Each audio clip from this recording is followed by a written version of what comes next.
that. And I gotta go ahead. I gotta do this in my office. okay, so maybe so. Oh yeah, maybe so. Morgan, can you make sure to mute yourself, please, over there on your side? Thank you. Make sure you're muted. Guys, good to see you. All right, let's start the meeting. We have a lot to cover today. We have our attorney Jeff Kahn on the call as well. We're live. Thanks everybody for joining from home, office, wherever you are. Deborah, all yours. Make your life a masterpiece. Imagine no limitations on what you can be, have, or do. Brian Tracy. Deborah Bell. Yes. It's your call today instead of Brian Tracy. So, what does it mean to you when you're kind of digesting that sentence? Yeah, you know, I can remember when my oldest daughter was just about 5 years old, and I said, "What do you want to be when you grow up?" And she's like, "I don't know." And I said, "What about a doctor?" She's like, "Mom, girls aren't doctors." And I said, "Yes." In walked her first female pediatrician, and that daughter just finished her neurology residency about a month or two ago. So make it your masterpiece. What is it that you want to achieve, and just jump on it and go after it. Good? Thanks for sharing. Yeah, awesome. you. Thank you for the inspiration for the week. Shout out to our agents. We had another busy month last month. Real estate doesn't rest, doesn't stop, as you guys know, and feel and see. Shout out to our West Side producers. Great job, guys. Keep it up. And it's only keeping it, keep getting busier and busier. Same thing with our Calabasas office. Just once again, incredible closings last month. It still seems that the balance in all offices is more tend to be more on the buyer side. There's a lot of buyers over there. So same thing over here. Also shout out to our commercial guys. You know, it's been a shift in the commercial for sure the last few months, and those guys are working double shifts. In Long Beach Coastal, congrats guys. Yeah, shout out over here. Busy month over here. All the teams, groups, and the individual agents. Just once again, good job guys. Congrats. Very good to see you guys. Congrats on capping. We have the SOPOs. Did we have it last time? Yes. Okay. They didn't cap again, but look how gorgeous they are. I mean, we just have to have it again, right? Thanks, Jason. It's the smile. Congrats again, Tina. I think we did mention her last time too. No. So yeah. I guess it's stayed from last time. Dad, congrats on capping Calabasas office. He's a capper, capping every year the last 10 years. So keep it up. Doesn't stop as well. I think he usually caps in 2 to 3 months into his anniversary. And she couldn't make it this morning, but shout out to Elaine Ross. Whoever's here can clap for her. She will, appreciate that. Elaine, thanks. Proud to be in business with you. She's a part owner here in the coastal office. Well-deserved, overdue. She's been a superstar team leader in the system for about 15 years, or maybe about 13 years out of those years with KW, and now well-deserved honor as well. So good job, Elaine. Thank you for everything that you do for us out here. Stephanie, it's mostly you over here, so give a shout out to the guys that joined our offices recently. Hey everybody, yeah, we had an amazing, what month are we in? September, right? So we had a lot of people join us and we're super excited. We have Adrian, Claudia, Autumn, Cash, Florentina, June, Mina, and Erika. So just super happy for all the great, amazing talent that we have that joined our KW family over in Calabasas. So thank you. Yeah, good job, guys. Welcome, all of you. And Halley? Yes. Sorry, over here. Yeah, so we have a wonderful person that joined us, joined our office. Her name is Julia King. She's fantastic. We're happy to have her here to help her grow her business. She's a very familiar face to a lot of our family over here, being at another KW office prior, but we're happy to have you, Julia, and can't wait to get to know you better. Welcome, welcome. And Ashley, welcome to the West Side office. She's going to be a superstar. And great to have you as well. Welcome, everybody. Let's go to Jeff. Jeff, can you hear me? Can you hear us? I can hear you. Can you hear me? I can hear. I can see you. Okay. Thanks for joining, and looking forward to hear what you have to share with us. All the good stuff. Okay. I'm not sure how good it is, but I'll be sharing stuff. So it sounds like you have 3 offices together today, huh? Yeah, every meeting is actually our Long Beach, West Side, Right. and Calabasas combined. Yeah. Oh, great. Okay. Good morning, everyone. This morning, Meny gave me about a half hour this morning to talk to you. So I'm going to use the full half hour, and I'm going to talk to you about some new forms from CAR, some landlord-tenant issues, some interesting things like escalation clauses, appraisals, and kind of all the things that seem to be popping up, causing issues with agents and buyers and sellers. So let's start out with the newest form from CAR, which is the Fair Housing and Discrimination Advisory Form. I imagine that most of you have seen that by now. It is a 2-page form that is attaching to basically everything. It's going to attach to the listing, or it already does attach to the listing agreement. It attaches to purchase contracts. It attaches to landlord-tenant agreements. It attaches to buyer representation agreements. So every time you pull up any of those, you are going to have this fair housing discrimination form attached. It is not a mandatory form, but because CAR is attaching it to everything, it's fairly obvious that CAR is encouraging you to get all your buyers and sellers and landlords and tenants to sign the form. So I'm going to tell you the same thing, that your buyers and sellers and landlords and tenants should all be signing this form. In the form, it basically sets forth the discrimination laws, state and federal discrimination laws. It has a chart in paragraph 4 of all the different classifications in California. And I wanted just to point out, you're all familiar with most of them, race, color, creed, familiar status, and all the various different protected classes. But the one that you may not be familiar with, which most people aren't familiar with in California, is something called arbitrary characteristics, arbitrary discrimination. So you all know you can't discriminate against somebody because of race, color, creed, familial status.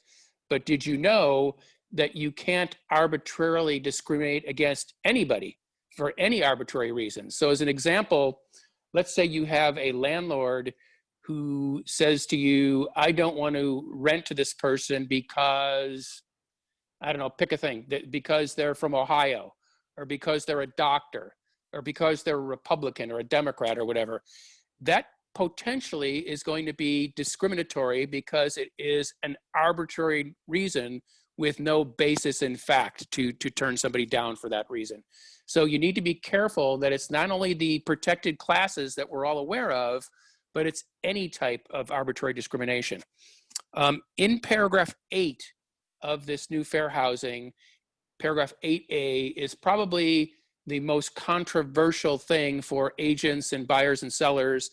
And that's a statement about the buyer love letters, the letters that for years we've been writing on behalf of buyers to say to the seller, gee, we're a lovely family with 3 children, and we love your house and this and that and whatever else. Well, it's become fairly clear that those letters, if the seller uses personal characteristics within those letters to make a decision, that it's potentially discriminatory, because you can't discriminate against a family or against a single person or against somebody who's black or white or whatever. Well, when those letters were submitted in the past, they'd have a picture of the family. And as soon as you have a picture of the family, you have a potential reason that a seller might discriminate, because they're seeing the family. They're seeing whether they're black, white, kids, no kids, whatever. So CAR's position is to discourage the use of these letters. Now, they're not illegal. I want to make it clear that the letters are not illegal. You can use them, but they are discouraged. So let's say you have a buyer, you're working with a buyer. I'm gonna approach this from the buyer agent and the seller's agent. So you're the buyer's agent, and let's say you have a buyer that says, I want to submit a letter to the seller. So who do you represent at that point? You represent the buyer. So what are you going to do? You're going to submit the letter, but you're going to tell the buyer at that point, and they're going to get, by the way, when they write the offer, they're going to get a copy of this fair housing discrimination, and you should point out paragraph 8A to them and explain to them that these letters may be discriminatory. Now, the buyer's not discriminating by giving the letter, but potentially when it's handed to the seller and the seller reads it or looks at it, they may be discriminating. So on the buyer side and the agent side, it's fairly easy. You have a discussion, you tell them that's not a good idea. If they still want to do it, you're going to do it. On the listing side, as you take the listing, now it's packaged with the listing. So when you take the listing, this fair housing form is going to be in the listing. So at that very moment that you take the listing, you should have a brief discussion with the seller about these letters. You could say to them when you take the listing, by the way, when offers come in, it's very possible that buyer's going to submit a letter to you explaining things about their family, et cetera, et cetera.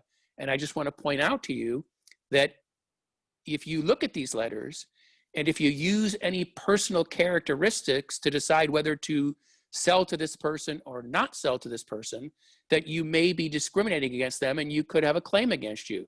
So as a listing agent, I am discouraging you. I'm not instructing you because you're the client, but I'm discouraging you from looking at these letters. So I need to know from you, seller, if I get these letters from a buyer's agent and from a buyer, do you want to see them or do you not want to see them? If they want to see them, what are you going to do? You're going to give them the letter. If they don't want to see them, you do not have to give them a letter. You are not, even though you're required to present all offers, you are not required to present these letters if you get something in writing from the seller saying, I do not want to see them. So as a listing agent, your job is to get something in writing from the sellers up front, either saying, I do want to see them or I don't want to see them. Once you get that, then you'll be guided accordingly. And hopefully, most sellers will say, I don't want to see them. I mean, it's not a disaster if they see them, as long as they don't use those. Where you really get into trouble, of course, is if you have multiple offers. You got 4 or 5 offers, and there's a couple of buyer letters involved, and the seller winds up taking an offer, and somebody makes some claim that either their offer wasn't taken or some other buyer who didn't get the property claims that the offer that was taken was based on some discriminatory reason. So, you know, times are changing. I mean, I sold real estate. I don't sell real estate anymore, but I used to sell. And I never thought twice about submitting a buyer's letter. We always did it. We did it all the time. I mean, it was just part of the business. But things are changing, and you have to understand that now that has changed. So it's not illegal. It's discouraged, and you need to do what you're instructed to do by your client, and you want to get that instruction in writing. It doesn't need to be signed by them, but you need an email from them, a string that says, I do, I don't, or whatever. So any questions before I move along to the next topic? Meny, any questions? None that I see. That's good. If you don't see them, I don't see them. So the next thing I'm going to cover is landlord-tenant issues. And I'm going to preface this with the statement that, and everybody's making this statement now, every attorney you talk to, everybody you talk to, so I'm going to repeat it. It is so confusing now, the landlord-tenant law with regard to evictions and raising rent, et cetera. It is so utterly confusing now that you as an agent absolutely, positively should not be giving advice to your landlords or your tenants as to what they can or cannot do. You simply have to refer them to a landlord attorney or a tenant rights attorney and let them figure it out with their attorneys. And that goes for landlords who have tenants in the property during an escrow, and you're the listing agent and you're trying to get the tenant out, and the landlord asks you, well, you're my agent, how do we get the tenant out?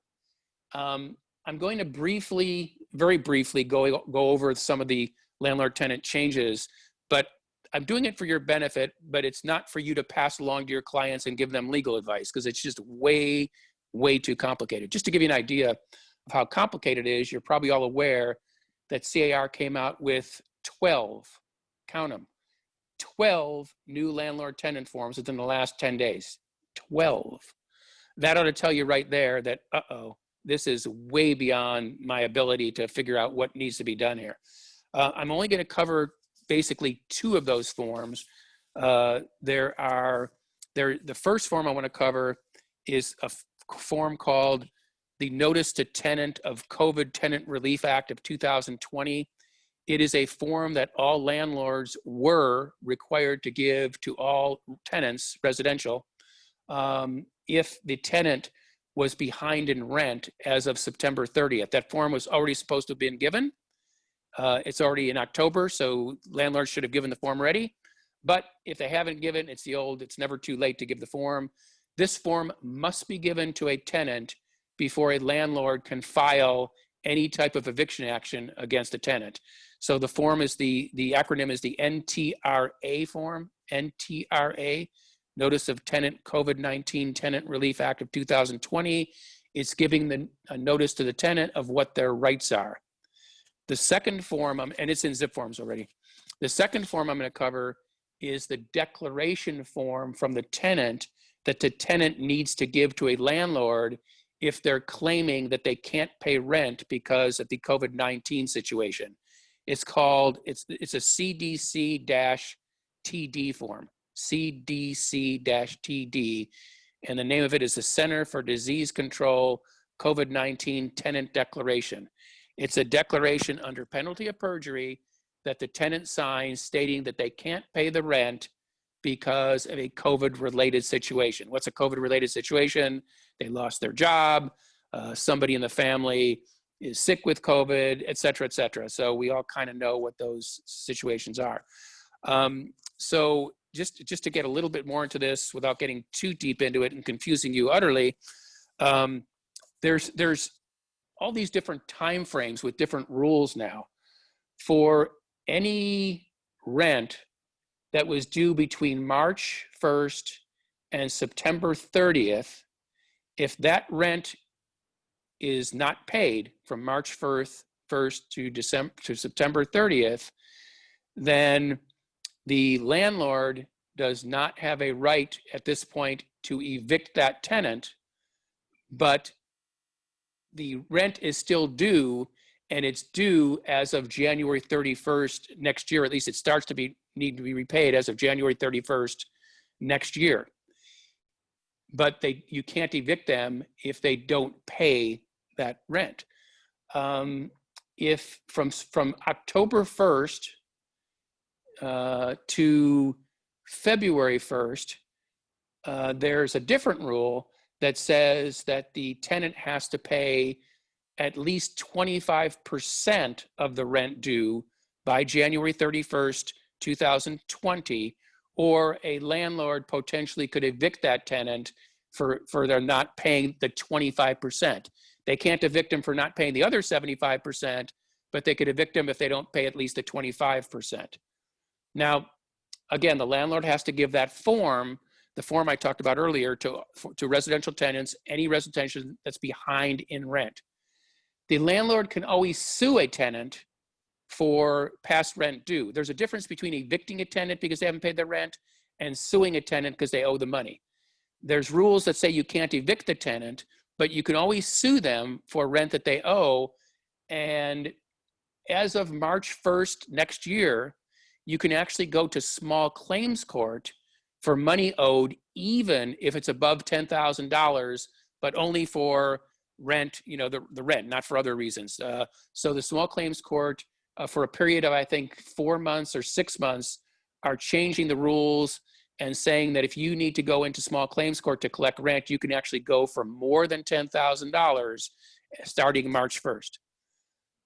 If you have rent that was due, just to make this a little more confusing, because I can see you're not all completely confused yet, just to make it a little more confusing, if you had rent that was due before March 1st of 2020, so before the pandemic, that rent is still due, and you can actually evict a tenant under the California law.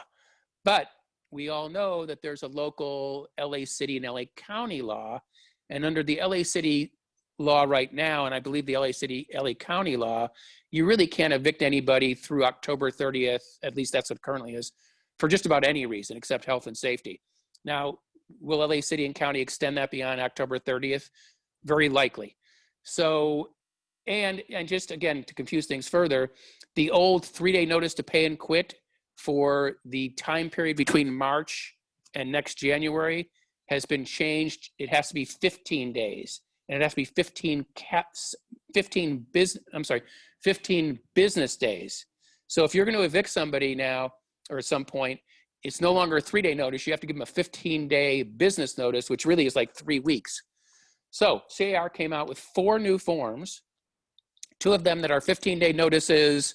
One is for the period between March and September. One's for the period between October and February. Then there's 2 other forms if it's not for rent, but if it's for utilities or other. It is, honestly, it is so confusing that you just want to go in your room and lay in a fetal position on your bed and turn off the light and not think about it. So the long and the short of it is, I've given you a little explanation. There is a quick guide, which is really good.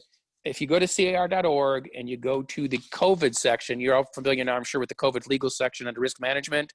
There is a quick guide that is entitled, let me find it for you. It's called September 2020 COVID-19 Forms Release. And it goes through the 12 forms with a quick guide as to what each one of them is for and what each one of them means. There's 2 other quick guides that CIR just put out within the last couple of days. One of which is entitled Unpaid Rent Eviction Guide During the COVID Protected and Transition Periods. The protected period and the transition period are the 2 different periods. The one's from March to September and the other one's October to January. And then there's a second form that's called the Unpaid Rent Eviction Guide for pre and post-COVID periods. So before March of this year and after January 31st of next year.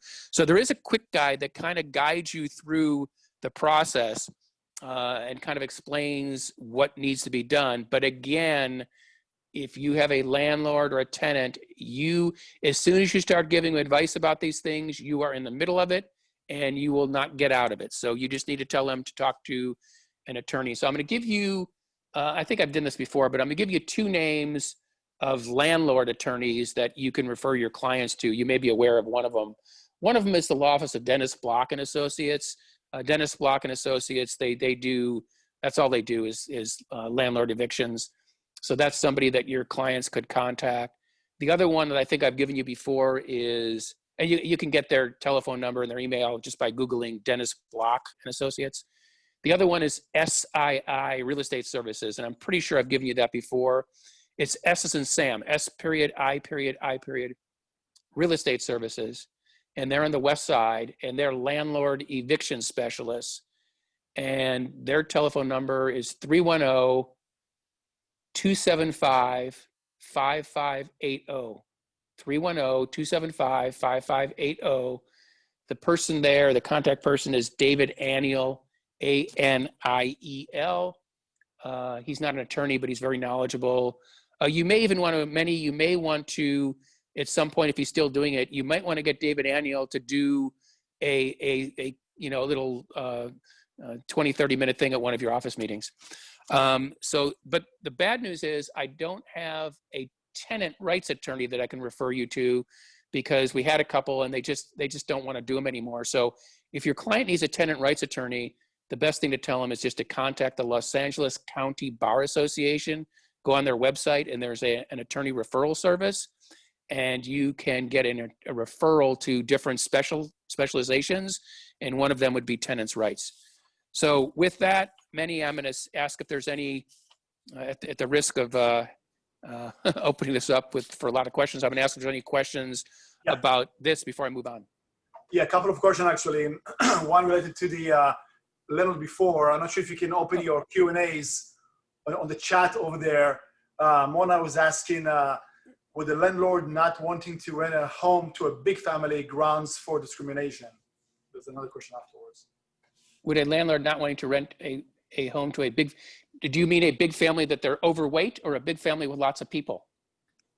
I'm assuming you being a big family with lots of people, right?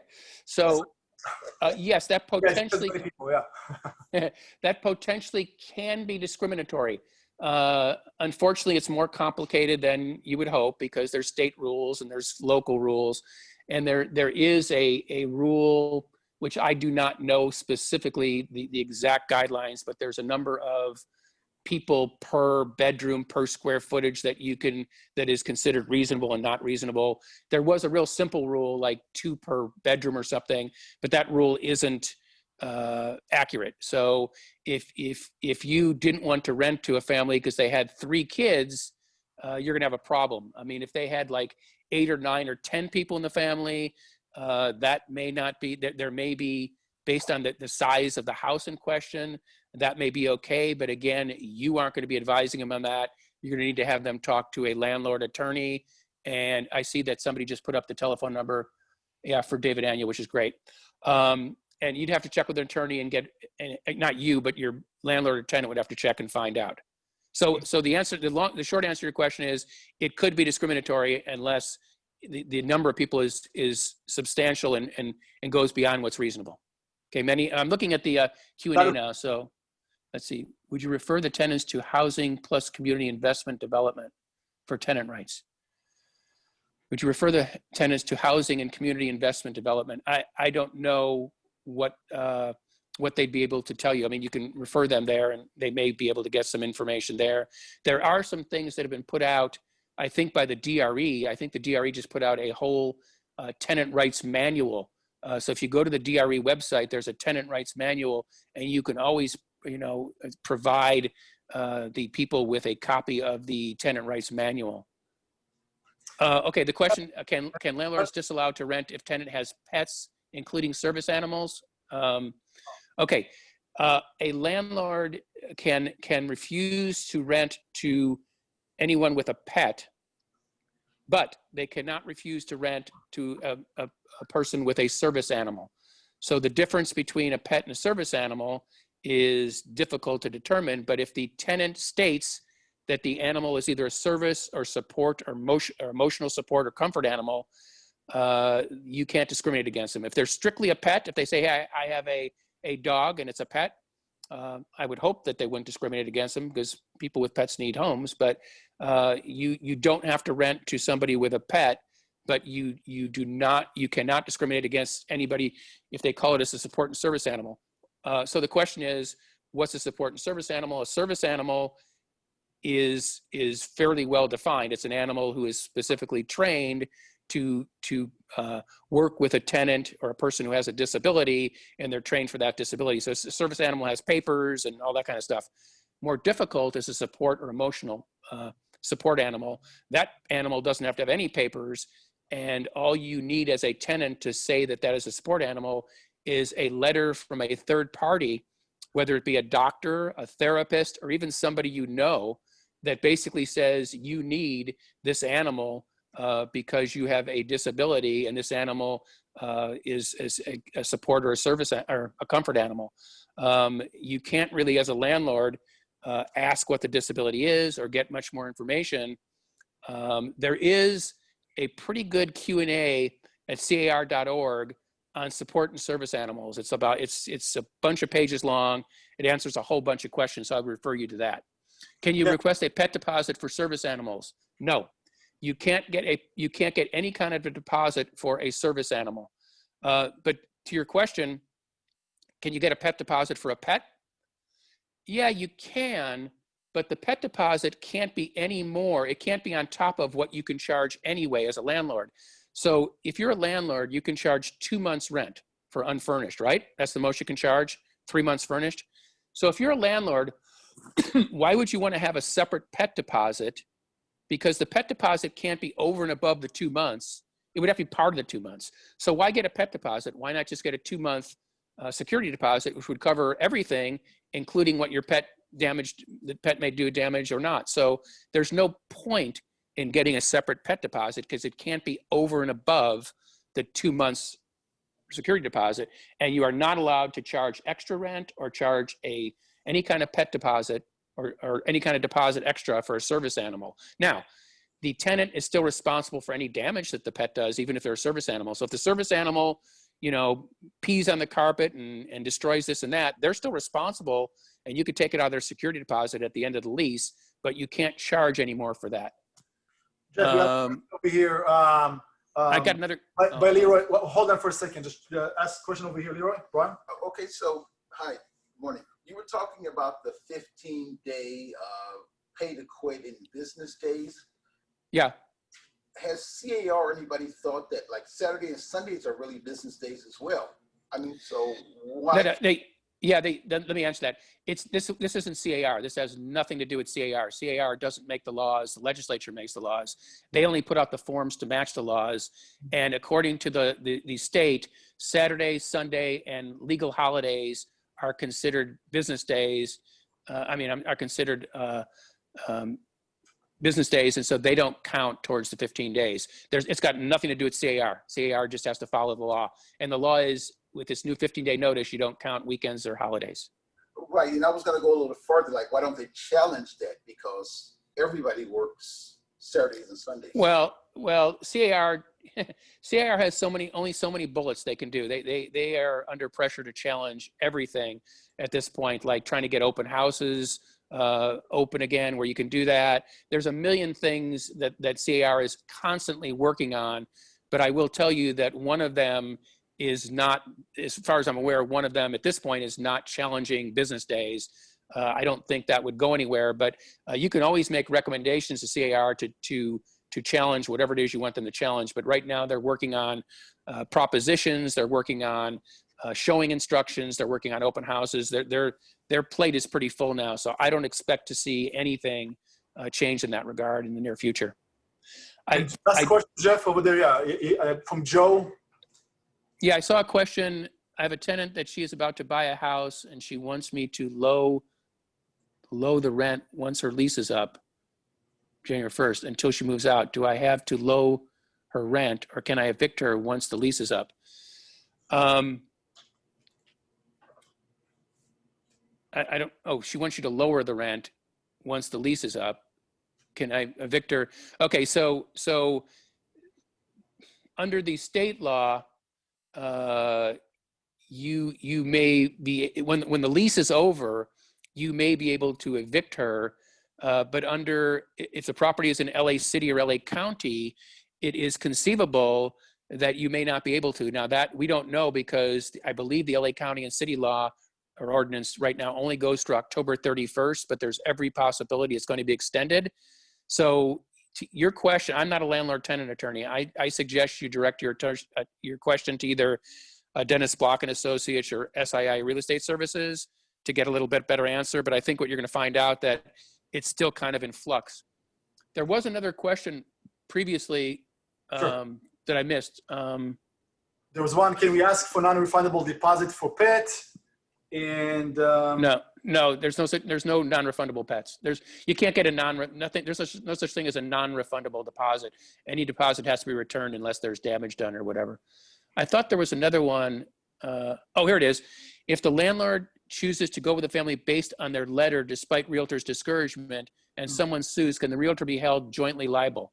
That's a great question. And that is why I told you that you want to have a paper trail with the seller, where you have something in an email saying to them that you are discouraging them reviewing these letters because they may be discriminatory, and you are getting the instruction from them whether to forward these letters or not. So the more you do in writing and having a paper trail showing that you advise them not to look at the letter, and if they look at it, not to decide based on that, the better protected you are. Could you get dragged in? You can always get dragged in, because once fair housing starts, checking us things, they're going to look at everybody. So if you don't have any kind of paper trail showing that you tried to discourage them from looking at it, it could be a problem. But if you do, you're going to have more protection. And Jeff, what if I'm asking permission? Meaning, as representing the buyers, I'm asking permission on the, let's say, the seller, hey, did you want to learn more about the family or the individual or whatever? No, okay, yeah, I don't know. Yeah, no. You don't, as a listing agent, you do not want to say to the seller, do you want to learn more about the family? Because the buyer's agent. Oh. So what's the question? Well, I'm asking like you, the listing agent, and then I'm asking you, hey, did you want to learn more about the family? I sent you the offer, and you might accept it, not accept. I don't know, maybe multiple offer, etc. And I'm asking, do you want to learn more about the family who's planning to buy the house? If you're getting permission as a seller, then I can send you the pages and the pictures and whatever, if that's the case. Yeah. Yeah, I think that falls into the category of if the buyer's agent asks whether you want to know more about the family, it's up to the listing agent to talk to the seller without answering that question. Say to the seller, the buyer's agent has asked whether you want to get a copy of this, get more information. I would then point them to paragraph 8A and review that paragraph of the Fair Housing Discrimination Form and say to them, in my opinion, I would discourage you looking at that form and getting any more information about the buyer, because anything that they tell you is more than likely going to be outside the parameters of what you should consider. You should be looking at the four walls of the offer, not at the personal characteristics of the family. So I'm going to discourage you from accepting that, but it's up to you. Then if they say, I want to see it, make sure you get that in writing. Make sure you get a paper trail, back and forth from the seller. Okay, so the keyword paper trail. Yeah, paper trail is the key words. Exactly, yeah. Well, Jeff, we're 31 minutes in. Oh, okay. Yeah, you have one more thing to share, like super important, or can we move on? Let me do a couple of things briefly, just statements. Number one, it's important, and I've mentioned this before, make sure that the sellers sign the offer when you're issuing the counter offer. We just keep getting sellers who want to back out of deals and attorneys who write letters saying there's no deal because the seller never signed the offer, even though they signed the counter offer. So make sure you get the seller to sign the offer at the same time they're issuing the counter offer. I wanted to mention something about best and final offers, counter offers. You see agents writing best and final counter offers, and I'm not a fan of that at all. And I've had a couple of situations where it wasn't a multiple offer. The seller just countered best and final, and then the buyer signed it. And then they claimed that, okay, I've got a deal because my best and final is what I originally told you in the offer. So, and that may be a shitty argument, but the problem is it's an argument, and there's attorneys out there that will take shitty arguments. So I wouldn't use best and final, but if you do use best and final, the only way I would use it is with a multiple counteroffer. Because if you issue a multiple counteroffer with best and final in it, then you don't have a deal until the seller signs it off. So it has to come back from the buyer, and then the seller, if they don't sign paragraph 8, you don't have a deal. So the only time I would use best and final is with a multiple where the seller hasn't signed off on it. So you have that right of the seller. I've got a bunch of other stuff, but I can save it till our next meeting. I don't want to hold you up. So if there's no other questions, I'll let you go on with your meeting. And as you know, I'm always available. All right, Jeff, thank you so much. As always, I'm going to send you some questions on the chat afterwards. Okay. Some people have other questions. So okay, I'll answer those. If you want to type in some answers while you're watching, etc., that could be great too. Right. Okay, I'll take a look and see if I see any other questions. All right, Jeff Kahn, thank you so much for your time. So I'm going to stay on. I'm going to stay on a little bit to see if I can answer any of these. Awesome, thanks, Jeff. I appreciate it. That would be great. Let's jump to Rich Pisani. Rich is out in the Calabasas office. Had a little meet and greet. What's up, guys? I can see over there. Can you hear us? Yep. No, I can hear you, Rich. You can hear me. Great. I apologize for being late. Traffic is back to normal. I can attest to that. Just very briefly, I think I have a slide. The next slide would be mine. Did it make it? Yes. For all of you members of SRAR, currently voting is open for board of directors. As a lot of you know, I am a board of director on SRAR. I have one more year left, so you don't have to vote for me. But please go and vote. There's 10,000 members in SRAR, and only about 200 vote every time that it comes up. So please go to the website, srar.com, and vote. So you can change it, Meny. And there is an election on November 3rd, in case you hadn't heard. And there are some propositions on the ballot that affect our business. The first one is Prop 15. Associations recommend that we tell our clients to vote no on Prop 15. Prop 15 is also known as split roll. This is the first step in getting rid of Proposition 13. So they want to property tax the commercial buildings and all of that. So we recommend voting no on Prop 15.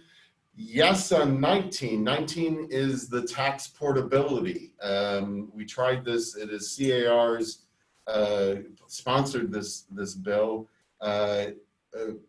Individuals over 55, firefighters, those people who are affected by fires, they can all transfer their tax base to a new property. It's really important. You know, some counties have it, but certain counties, this is statewide, and there is no limit as to the amount of time you can do it. So we're recommending yes on 19. And 21 is an even stricter rent control bill, besides the one that was passed a couple of years ago. So we're recommending no on 21. So that's Jeff did such a great job as far as risk management, and he's such a great resource. You know, I use it many times, as Jeff will attest to. So so I thank him for doing this today. That's it. Hey, good stuff, Rich. Thanks for sharing and clarifying those propositions. It's kind of, you know, hard to understand if you're not aware and read on the paper as once you get it. So thanks for that. Up next, we have Mark Johnson. Mark, can you hear us? I can. Can you hear me? Yeah, hear and see you. Thanks for joining, Mark. Mark is the a marketing specialist with Boomerang DM, direct marketing. Was referred to us by Allison here at the Coastal office, and I checked out the platform. It's pretty cool in what they are working on, and he's gonna have some virtual stage time for a few minutes over here and share some more with you. But they're looking to break into the California market, and I think this is the good stuff. I'm personally going to use that once you guys go to launch, as I mentioned to you, and you guys have you know, the traditional marketing with a twist, but that makes it very special. So all those, Mark. Awesome. Well, thank you so much. I'm going to share my screen really quickly here. I appreciate you guys allowing me a few minutes today, but as Meny said, we are currently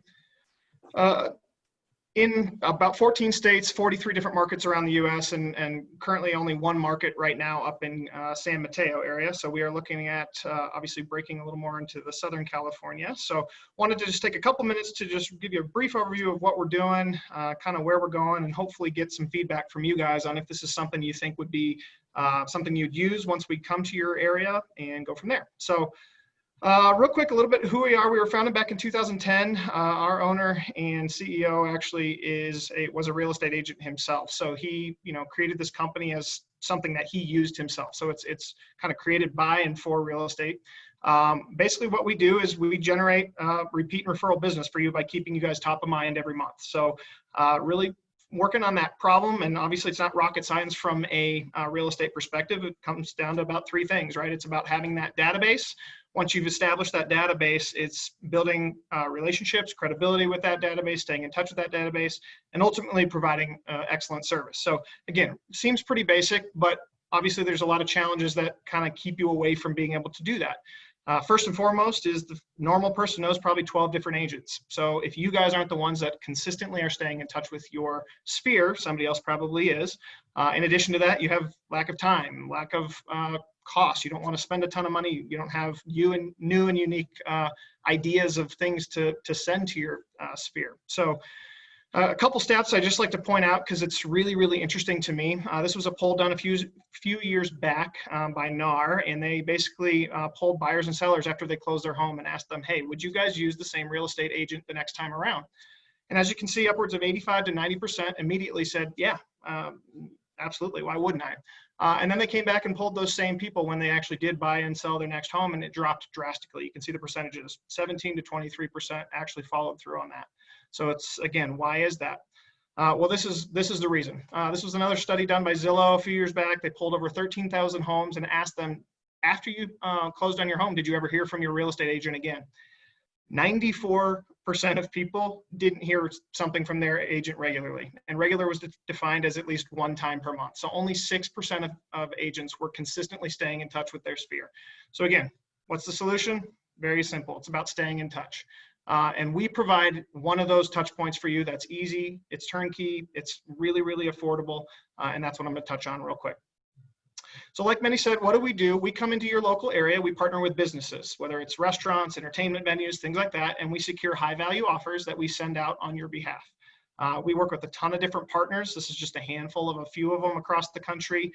The one I do like to point out is Loveland Ski Area. Obviously, you guys are more probably surfing than skiing, but being from Colorado, we secured a buy one get one lift ticket with Loveland, which is about an $80 to $90 value that we sent out for free to clients. So again, these are high value things that we're sending out. Just a few examples of what cards look like and a kind of the variety of things. You can see, you know, from restaurants to zoos to museums. So we always are looking at a variety of different value offers that we're sending.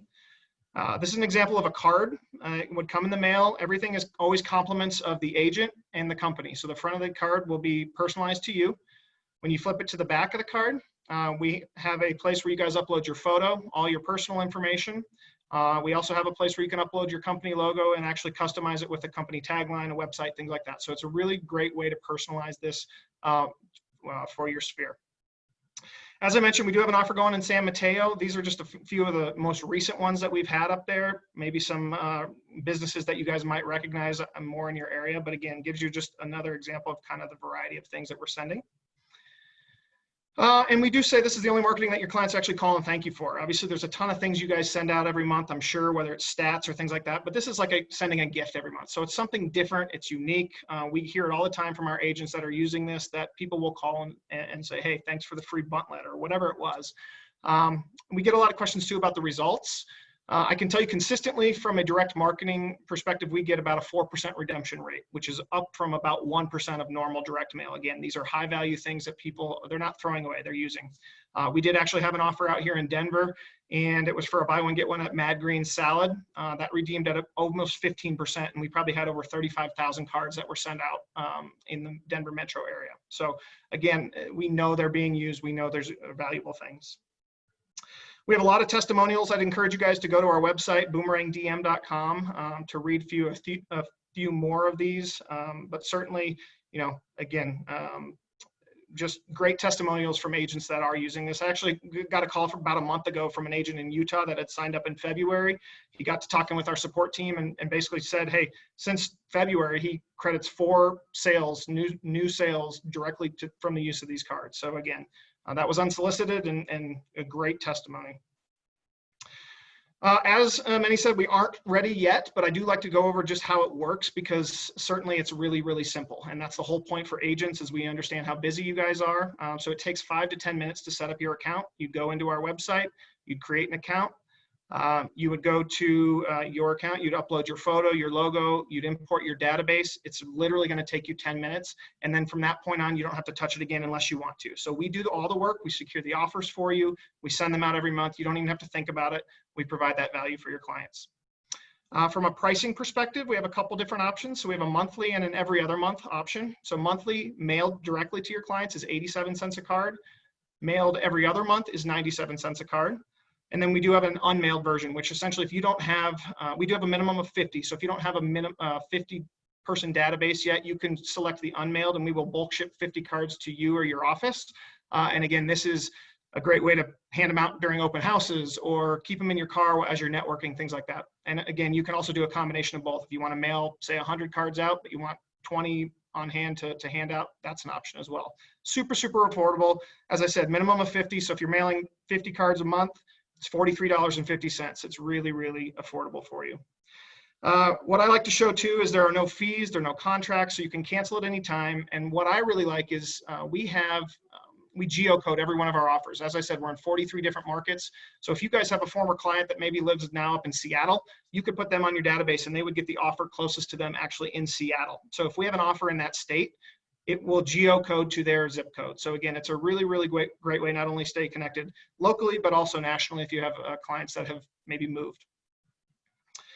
So real quickly, kind of next steps on what we're thinking. So as I said, this is kind of our current map of where we are. Hoping to add another dot down there here soon with you guys in kind of the Southern California area. And targeting initially in the Long Beach kind of Lakewood area and then expanding from there. So in order to launch, we typically need about 5,000 cards a month. So a commitment, of a certain number of agents and how many they would be sending out. We are targeting kind of Q1, hopefully beginning of the year. It's a great way to kind of start some new marketing plans for you as you go into the new year. But we do have a monthly deadline sign up of the 20th of every month. So if we did launch in January, you'd have to be signed up by December 20th. So, and again, that would just kind of roll on from there. So again, we're very excited. I think the potential is huge. You guys would have that first opportunity to kind of be that group of people that would be using this. Nobody else would be using it in your area. So a great way for you to kind of kick off the new year. But certainly we need to understand what the interest level is. So as Meny said, I'm going to go ahead and use the chat as well. I'm going to post a survey link in there. I would highly encourage you guys, if you can, to it's about a 3-question survey. If you could use that, say yes or no. Even if you're not interested, just tell me that as well. But it would, again, greatly help us understand how close we are to being able to move into your market. And I would love to do it as soon as possible. So if we get a ton of interest from you guys, that would be amazing. But certainly here's my information as well. So if you have any other questions, I'm happy to answer now if we have time. If not, please reach out. My email and cell phone are there. And again, just thank you guys so much for just a few minutes. Appreciate it.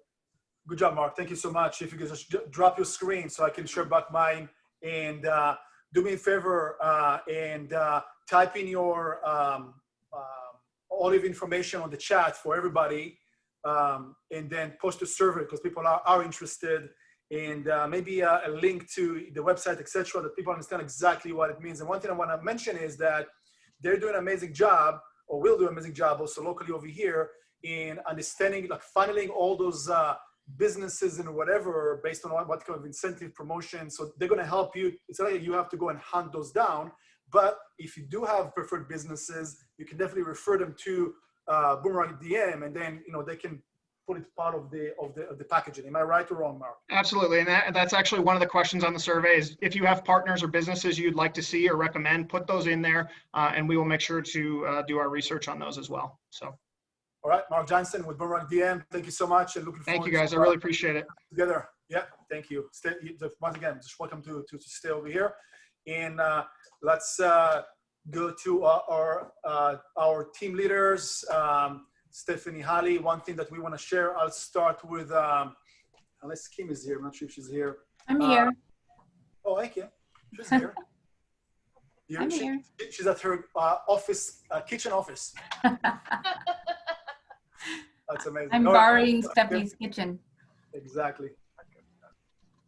Go for it. Okay.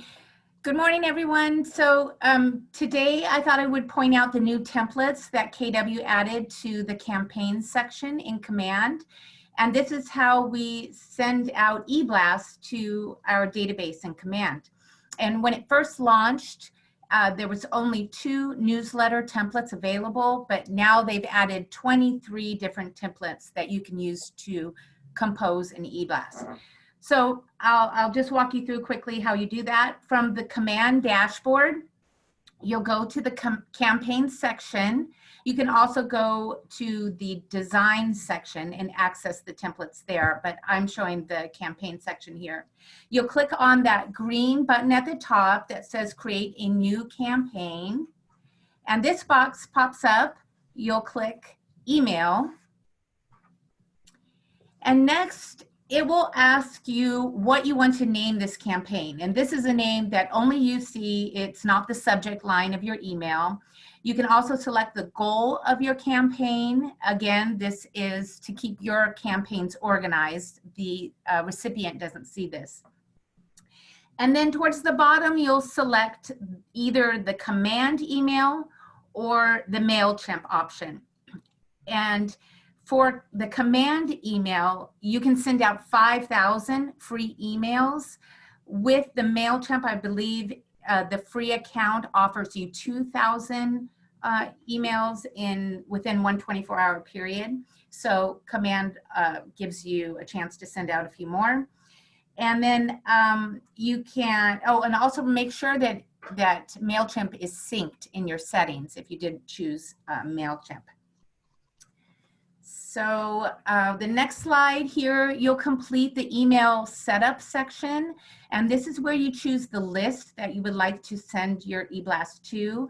So you can send just to buyers, you can send just to sellers. However you have your contacts tagged within your database, you can select any of those tags, or you can manually check off contacts within Command and create a unique list to send out to.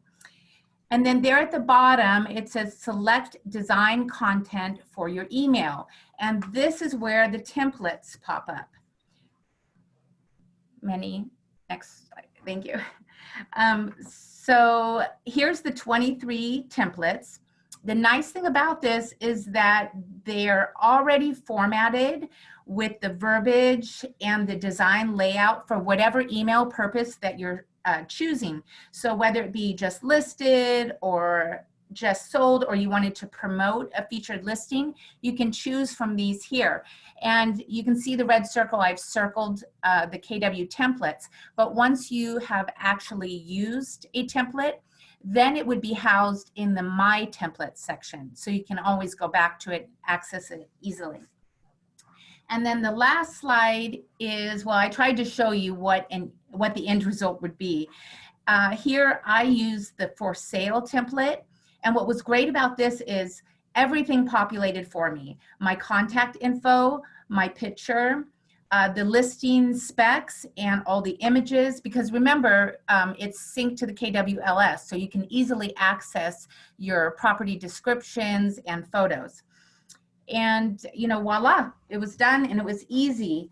And the nice thing about it too is that you can send yourself a test email so you can actually see what it's going to look like.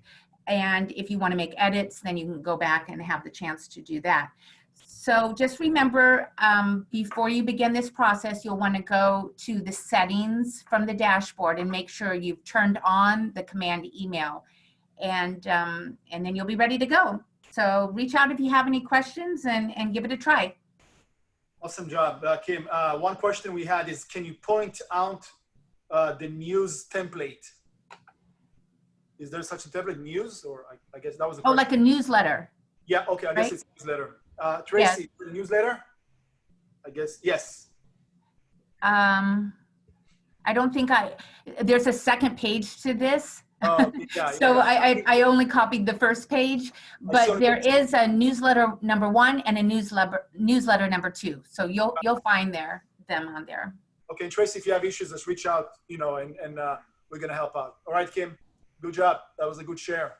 Thank you. Definitely gonna play with that. Thank you so much. And Halley, give us a quick overview of the training this week and whatever's got left. And yeah, absolutely. So we have some great stuff on our calendar this week. Everything from REO short sales into how to reach your clients here on Friday with Fritz. So do join us today. You know, obviously you in Calabasas, you have your meet and greet, but join us today for the market update with John Macias with Clearmark Title. He's going to talk about REOs and short sales. As we know that this might be a trend, make sure you're educating yourself right now rather than being behind in the market. So one thing to add about that as well, we actually had a panel yesterday with half a dozen producers about mindset, what to focus on, etc. during, you know, pandemic, non-pandemic, of course. But John is going to be here in Long Beach today at 2 o'clock. We'll do an in-person session, and of course over broadcast on Facebook as well in our group.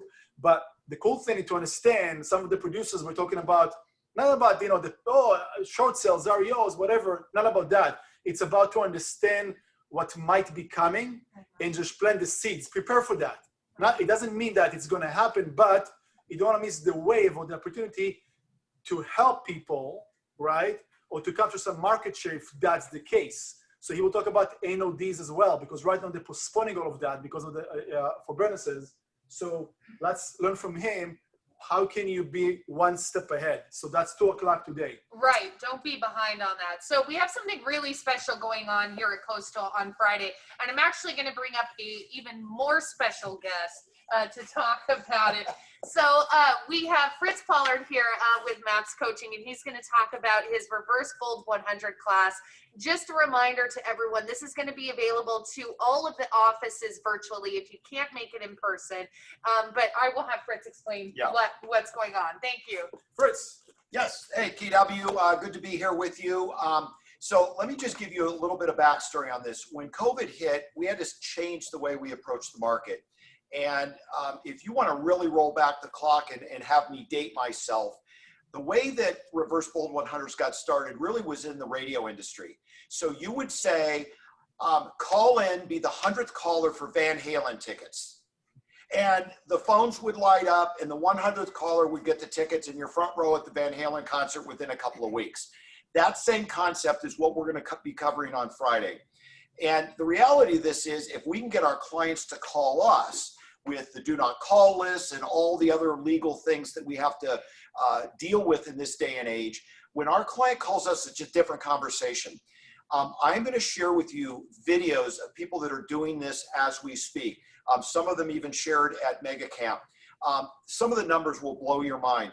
We had 589 call-ins to the group you're going to see. I'm going to play the video and they're going to share it in their own words. 589 call-ins. They got 215 leads out of one giveaway. I just had one of my clients do it.